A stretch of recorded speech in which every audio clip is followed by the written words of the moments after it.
बिस्मिल्लाहिर्रहमानिर्रहीम। अस्सलामुअलैकुम। अल्लाह ताला से दुआ है कि सब देखने और सुनने वालों की ज़िंदगी में आसानियाँ पैदा करे।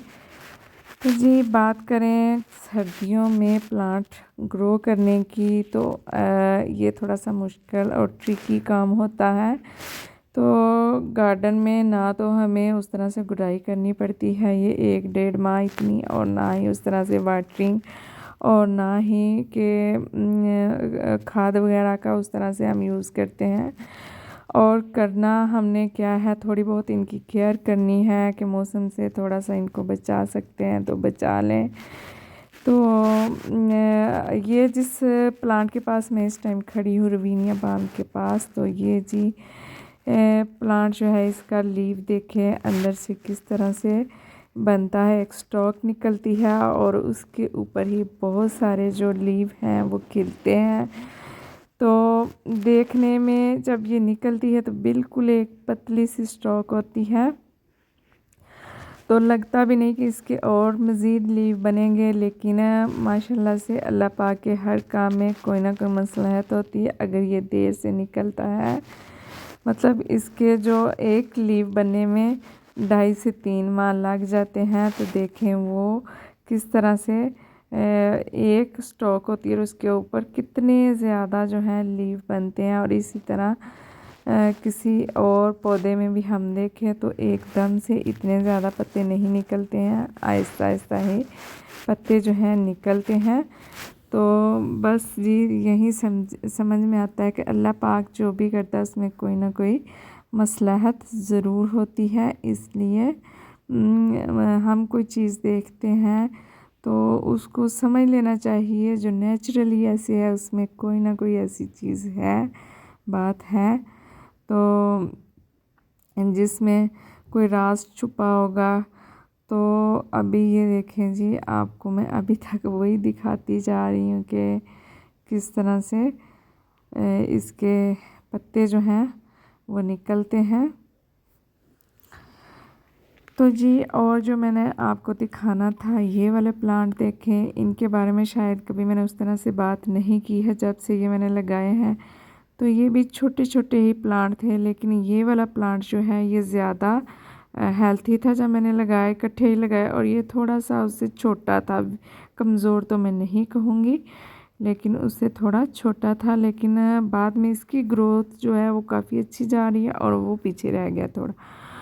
तो ये जो सर्दी से थोड़े से पत्ते इसके ख़राब हुए हैं। और इनके कलर्स की बात करें तो देखें कलर इसमें ये तीनों जो हैं वो ड्राईसिना प्लांट है, ये तो मैंने आपको बताया नहीं है। देखिए इसमें पर्पल कलर ज़्यादा है और मरजेंडा सी शेड है, और उसमें ग्रीन है, और इसमें पिंक देखे ज़्यादा है और ग्रीन सॉरी पिंक कम है और ग्रीन जो है वो ज़्यादा है। तो इसके पत्ते जो हैं मकई की तरह के थोड़े से उनकी शेप में होते हैं, तो कलर भले और इसमें होते हैं, लेकिन पत्तों की शेप ऐसे ही होती है जैसे कॉर्न लीव्स हों। तो इसके अलावा ये देखें जी, इसमें जो है वो पर्पल सा कलर वो बिल्कुल कम है उसकी निस्बत, और ग्रीन कलर जो है वो बहुत ज़्यादा है। तो ये जो पत्ते इसके गंदे गंदे से है, ये बारिश की वजह से वो छींटे पड़ती रही हैं तो इसलिए। और ये वाला मेरा प्लांट देखें जी, ये अभी थोड़ी देर ही हुई है मैंने इसको लगाया है। ये जिस दिन मैं पेंजी लेके आई थी तो उसी दिन मैं ये प्लांट भी लाई थी, शायद मैंने उस तरह से लगाते हुए आप लोगों को नहीं दिखाया रिपोर्ट करते हुए। तो ये प्लांट जो है मुझे बहुत प्यारा लगा, इसकी शेप देखें कुछ इस तरह से है जैसे खजूर का कोई ट्री होता है, और उसके मतलब चारों तरफ से पत्ते निकलते हैं और एक शेप सी बनती है। तो इसका नाम मुझे बताया था नर्सरी वाले भाई ने, लेकिन मेरे जहन से निकल गया है, मैं भूल गई इसका क्या नाम है। अगर आप लोगों में से किसी को पता है तो बताइएगा मुझे। और ये पालक है, और यहाँ से ये देखें हमने कटिंग भी काफ़ी सारी की है, जब हमें ज़रूरत पड़ती है किचन में थोड़ी बहुत पालक की तो हम यहाँ से ले लेते हैं, और जितनी हमारी फैमिली है उस हिसाब से ये हमारे लिए काफ़ी है। और जी ये तो हमारी एक क्यारी है जिसमें हमने ये 3-4 जो प्लांट है वो ग्रो किए हैं। और जो बात हमने आज करनी है आपके साथ वो तो जी इस प्लांट पे थी सिंगोनियम पे कि सिंगोनियम का जो प्लांट है वो हमने कब ग्रो किया, किस तरह से ग्रो किया। तो ये एक छोटा सा ही प्लांट था, ये भी है मेरे पास, लेकिन ये भी थोड़े दिन हुए हैं मुझे लगाए और ये ख़राब हो गया। मैंने पहले भी आपको दिखाया होगा। और इसकी बहुत सारी वैरायटीज़ होती हैं इसमें सिंगोनियम की भी। तो मेरे पास ये 2 ही हैं और ये जो है ये मैं इतना छोटा प्लांट लेके आई थी और इसको मैंने इस 12 इंच के पॉट में लगा दिया। और जो नर्सरी वाला भाई था वो हमें एक गमला दे रहा था कि ये आप 1000 रुपये का ले लें, लेकिन मैंने अपने हस्बैंड से कहा कि नहीं, आप ये जो 150 का मुझे प्लांट है छोटे वाला वो मुझे आप ले दें, मैं इसको जो है वो ग्रो कर लूँगी।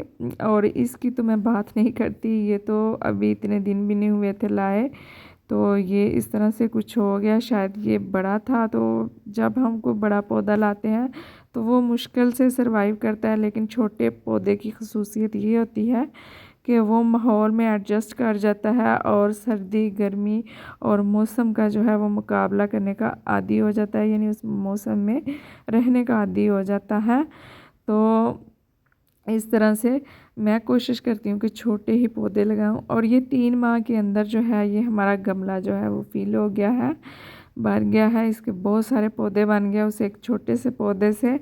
तो ये है कि ये सरवाइव भी अच्छा कर रहा है। जिस तरह से सर्दी पड़ रही है, वो बाहर पड़ा हुआ था वो वाला प्लांट, तो ये भी उसके साथ बाहर ही उसी एक जगह पे पड़ा हुआ था, पड़े हुए थे दोनों। लेकिन इस तरह ऐसे सर्दी ने इसके ऊपर बुरा इफेक्ट नहीं किया है। तो जिस तरह से वो ख़राब हुआ है, तो अगर इनके पत्तों की बात करें तो देखें जी, इसके कलर जो हैं किसी का येलो है, किसी का डार्क ग्रीन है, किसी का लाइट ग्रीन है और किसी में लाइट पिंक कलर ज़्यादा है। और ये एक ही पौधा है और डिफरेंट इसके कलर जो हैं ये खुद ही चेंज करता रहता है।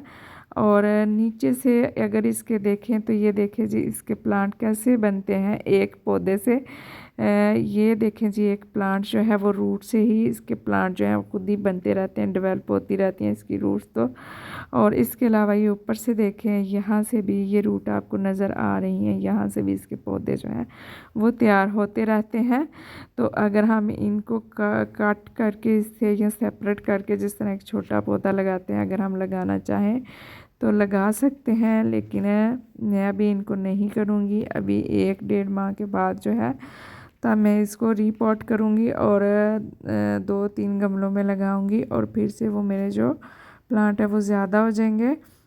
और ये कि आपको मैं यही हमेशा कहती हूँ कि आप कोशिश किया करें कि छोटा पौधा जो है वो लेके आएँ और उसको उसकी नेचर की भी आपको समझ आ जाती है कि इसकी केयर किस तरह से करनी है, और वो हमारे माहौल में जो है वो आसानी से सरवाइव भी कर जाता है। और जो बड़ा पौधा हम लगाते हैं वो उस तरह से नहीं चलता है। तो ये है कि इस तरह से हमारे ये वाले जो छोटे पौधे होते हैं वो आसानी से चल जाते हैं। तो मेरी तो यही कोशिश होती है कि मैं छोटे से पौधे को लाऊं। और इसके पत्ते देखें जी, जब ये छोटे होते हैं पत्ते अभी निकलते हैं इस तरह से कुछ बंद होते हैं, और जब वो खिल जाते हैं तो कुछ इस तरह से होते हैं जो इसके न्यू लीव्स निकलते हैं, कुछ इस तरह से होते हैं। और बाद में ये खुद ही अपनी शेप और कलर जो है वो चेंज करते रहते हैं। और ये नीचे से एक ही प्लांट है, जिस तरह मैंने पुदीने का प्लांट बताया था कि छोटा सा मैंने ला के तो लगाया तो वो गमला मेरा भर गया, तो सेम वही वाली स्टोरी इसकी भी है। ये भी एक छोटा सा प्लांट था, उसके ऊपर 2-3 लीव थे जस्ट, तो वो मैंने लगाया। और मैंने अल्लाह से भी दुआ भी की कि मैंने वो बड़े वाला अपने हस्बैंड को लेने नहीं दिया, तो मैंने उनसे कहा कि ये छोटे वाला प्लांट ले तो मैं इसको ग्रो कर लूँगी। तो अल्लाह जी अब ये ग्रो हो जाए मुझसे, और अल्लाह का शुक्र है कि वो हो गया। और ये देखें जी इसके जो पत्ते हैं कुछ ठीक है, और ये जो ज़्यादा ख़राब हो गए इनको मैं आज कट कर दूँगी, तो हो सकता है कि ये नेक्स्ट ठीक हो जाए। अभी मैंने यहाँ इसको सेहन से उठा के तो कमरे में खिड़की के पास भी रख दिया है ताकि इसकी जो ग्रोथ है वो थोड़ी बहुत ठीक हो जाए। तो जो मौसम का सर्दी का इस पर इफ़ेक्ट है वो थोड़ा कम हो जाए तो शायद ये ठीक हो जाए, इसलिए मैंने इसको कमरे में रखा है। लेकिन ये बाहर स्टिल पड़ा हुआ है पूरी सर्दियाँ। और जो फर्टिलाइज़र खाद वगैरह की मैं बात करूँ तो इसमें कोई ख़ास फर्टिलाइज़र कुछ भी मैं ऐसा यूज़ नहीं करती हूँ। ये बस खुद से ही ऐसे मतलब पानी और मिट्टी में ही चलता रहता है। तो आई होप कि आपको आज की मेरी वीडियो जो है वो पसंद आई होगी। तो मुझे रखिएगा दुआओं में याद, और मेरे चैनल को लाइक करें, शेयर करें, सब्सक्राइब करें प्लीज़। और आप कमेंट बॉक्स में मुझे ज़रूर बताया करें कि जो वीडियो मैं बना रही हूँ वो किस तरह की है। तो मुझे दुआ में याद रखिएगा। अल्लाह हाफिज़, फ़ी अमानिल्लाह।